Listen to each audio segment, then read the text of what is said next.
I thought it was about time I had a little bit of an update from my new workshop. And the process of setting it up, it's been slow because the house is taking a long time to get in order, all the while trying to maintain a full-time job. But slowly but surely, there is progress. Since last time, I've had this workbench set up, which is a very nice addition to it all, where I have some, miniature shelves to sort things in, put my typewriter tools, most used chemicals, a durometer for platen measuring, some diluted simple green pliers, screwdrivers, this wheeler kit, which I've become increasingly happy about. I really dig on that. Other than that, for the workshop, I've upgraded with a parts cleaner. That's been extremely useful. This thing is pretty great. It lights up, so I have both gloved compartments and brush, everything like that. All of the chemicals, or rather not chemicals, I don't use chemicals for this. I use some water-based solutions, but all of them, when I use them, end up in a tank underneath, which is hooked into a cyclic system. It only operates through the means of a compressor that doesn't come with the tank, with the machine. But this works really, really great because it also has a good heating system, which can heat up whatever solvent you've decided to use up to like 50 degrees, which helps a lot in terms of cleaning. I will say, however, to anyone watching this and getting into the hobby, using water-based or even water for typewriter cleaning is something you can do, but there's a big but. You need to be careful. You can get flash rust. I can get that as well. I simply choose to use the water-based solutions as a means to have a less impact on my health. I don't dig on trying to use mineral spirits and lacquer thinner and stuff like that, but sometimes you gotta. But because sometimes you have to, when I don't have to, I want to avoid it. So in the future, I plan on, there's a fan on the back here, and I plan on making a hole in the wall in my workshop, which can take any fumes within this out. So if I have to use chemicals, I can use it in the box and I can get rid of the fumes. I plan on using this also if I'm painting something, then this will become sort of a drying box. So that should work fine. Other than that, in the corner here, I have a sort of miniature photo studio set up. Here I try to photograph machines that I've taken in to make them look nice.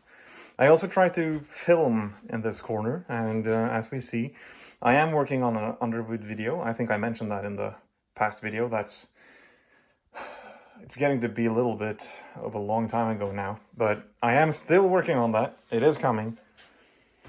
Other than that, we have some more typewriters, and there's the mess in this corner where I hide away all of my cardboard boxes and all my bubble wrap and everything anyone sends me. I try to save up on it because it will become useful later on. An old antique, what you gonna call it, showcase. Both this one and my current lit showcase is going to be swapped out. I plan on having this entire wall becoming a homemade sort of solution for displaying machines and storing more of them. These look really nice, but they are kind of out of place in this workshop, and doesn't really fit everything I need. Also, disregard the kick bike. I don't usually store it here, but it's been here during the winter because it's too cold for the battery to stay in the garage. Let's see, then there's the tool shelf unit that I bought this off someone who inherited a typewriter workshop. Now, that sounds super exciting, and it kind of was, but most of the tools within this thing was exclusively for electronic machines, as well as most of the parts in it. The bottom shelf in this was actually filled with old engines, like motors. That shelf alone weighed 15 kilos. The rest of this furniture weighs 60 kilos, and some of these shelves were stuck, so I couldn't remove the parts. So I had to, I'm sure this weighed somewhere close to 100 kilos when I tried to move it. So that was fun.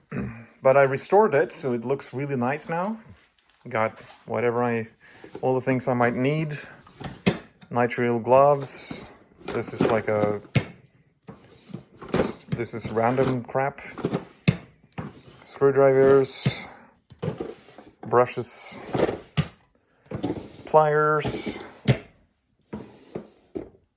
I actually don't know them. I can't think of the English name for these. Wrenches? Wrenches.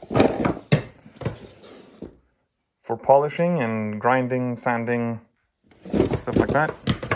Speaking of, this is actually a Swedish product that is mostly intended for furniture or woodwork and works excellently for it. But it's great for just about anything, metal, everything, stuff like that. I've actually used it recently on this Olympia,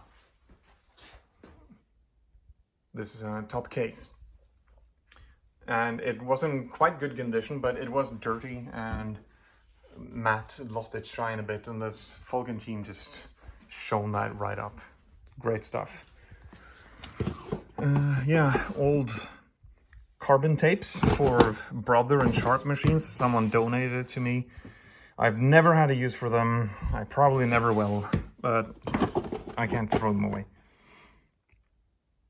Yep. Let's see. Microfiber cloth. Various electronic wiring.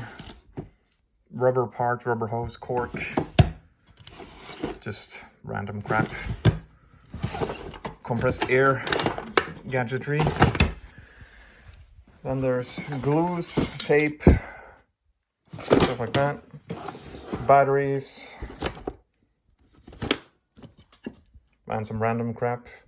A couple of electric balls, original, still in box. I thought that was neat, but part of me kind of regrets buying these because since they're still in box, I can obviously not take them out of the box. Yeah, ropes.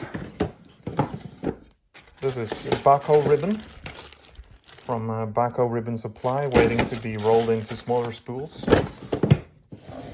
Some penetrating oil, best stuff. Various stamps, inks. My own seal for that I stamp on any order shipped out from me. Spare parts, shrink wrap, rubber gaskets, finished ribbon that is ready to be shipped out. These are newly made spools from China. They're quite bad. I kind of hate them, but it's hard to find good spools now. So I still have old spools, original, but I do keep most of these for special machines because that metal spools is just that little cherry on top. Soldering stuff and some random stuff. Yeah, Dremel equipment. Oh, and a project that never really got anywhere. This is shellac. So the idea here is to, I want to try this sometime. I'm gonna dissolve the shellac in alcohol, and then I'm gonna use this air gun and try to restore shellacking on an antique machine somehow. Something that might be fun to do. Various spray paints.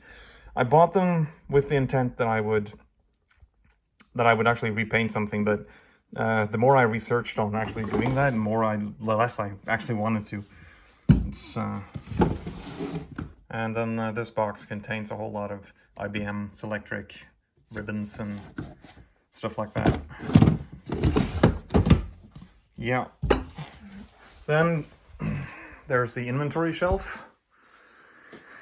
Most of these belong to the collection. Some of them belong to customers and clients that I am repairing machines for.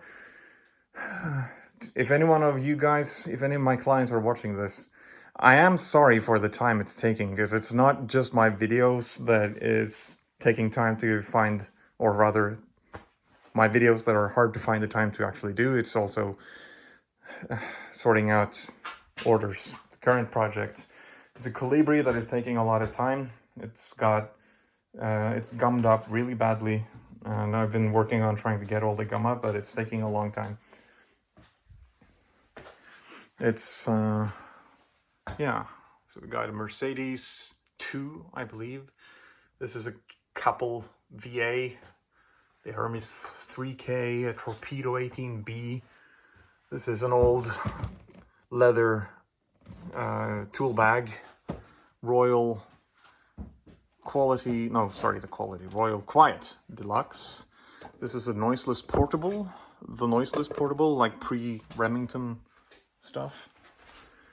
A red Torpedo 18B.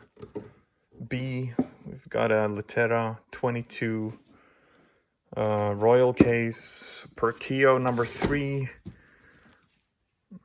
This is an Adler Privat.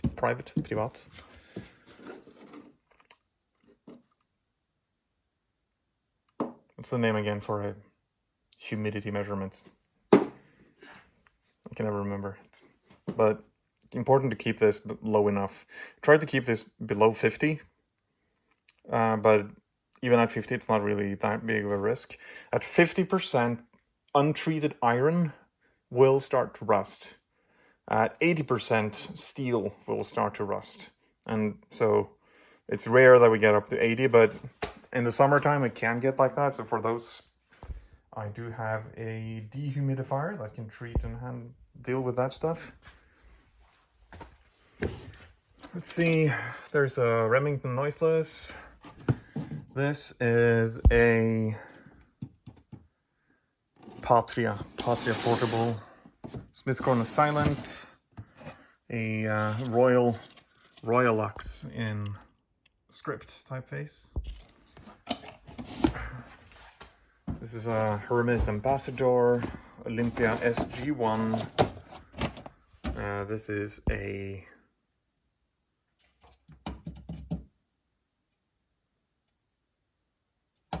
Everest K2 in the 60s. This is a Continental 340, but it's interesting. It's an apothecary machine with a 16 CPI typeface, which I'm really digging on. This little thing is a core unit for a Imperial 50, just the core unit, not the machine itself. The machine itself is underneath, mounted with a double Gothic typeface that I love. A Royal KMG? KMM? I can never remember which of them is the later one. This is a client machine that I'm gonna service very soon. Olympia SG4, Groma Colibri, Triumph Perfect, Groma Model N. This is a Halda portable white, Smith Premier number 4, in a very good condition. Another Colibri. Actually, it's the case for the one on the desk. This is another Triumph portable. It's this is the Empire portable. This is a Royal Aristocrat in the Safari design with a Spencerian script typeface. This would be an Urania portable, and this is, I don't remember. Probably could be a Royal. No, it's not a Royal case. No, this is another couple. I don't remember now. Moving on, we have this is the Pittsburgh Visible. There's the Sun standard typewriter, lovely condition, an Ideal A2, and that also needs restoration and some work. There's an Olympia Model 8. This one is gonna go into that case, but there's not enough space to put the case underneath into the shelf right now, so it needs some reorganizing first. Bar lock, Olympia bar lock number 14. Adler Gabrielle number 25. Not a very interesting machine, but it has the bulletin typeface, which I really like. So I tend to write my envelopes with it. Rheinmetall KST, a red one, very nice. Underneath, at the bottom, let's see if I can identify them. This is a Smith Corona silent. 2 Imperial Good Companions. Latera 22 with I think actually it's an Underwood number 3 underneath here. No, this is a Royal, yeah, it's a Royal P with a luxury case. An old shipping crate for a Underwood number 3, interestingly. I thought it was really nice. We figured out that it actually contains the serial number on the side. So this is the serial number. It identifies the Model 3 with a 12-inch carriage, which means we could place this box to be like 19, I don't remember, 1919, 1916, somewhere around that. Well, we only knew that it would be after a certain point, because it has the Underwood Typewriter Company Incorporated building in New York, which we know when opened, and it says Christiania on the box, which was Oslo's old name up until 1924. And moving on, there's an Underwood Golden Touch. This is a Gromina, Latera 22. That's an Alpina underneath, and then an Underwood Portable Green. So yeah, I don't know how interesting that was going through it all, but well, I thought it was interesting. Okay, so that's a walkthrough of the workshop. In terms of tools, Compressor is a impressively silently running machine actually. It's a Hyundai Silent 35 liter, and let's see if I can get it running, because I'm really impressed with how quiet this is.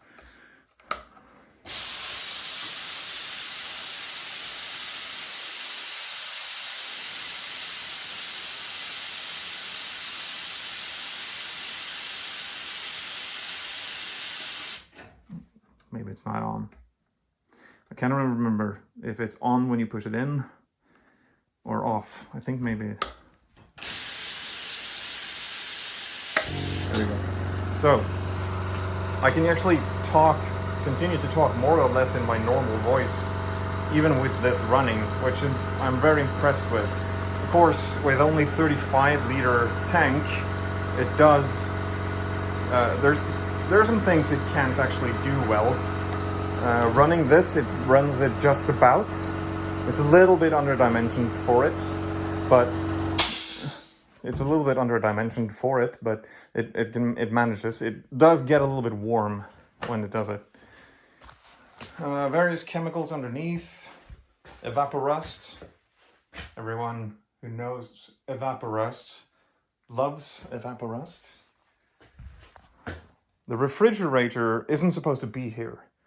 I'm gonna move it out, but right now I'm waiting for the ice to melt so I can move it down into the basement, which is currently blocked by ice because we've had so much snow this year. It's insane.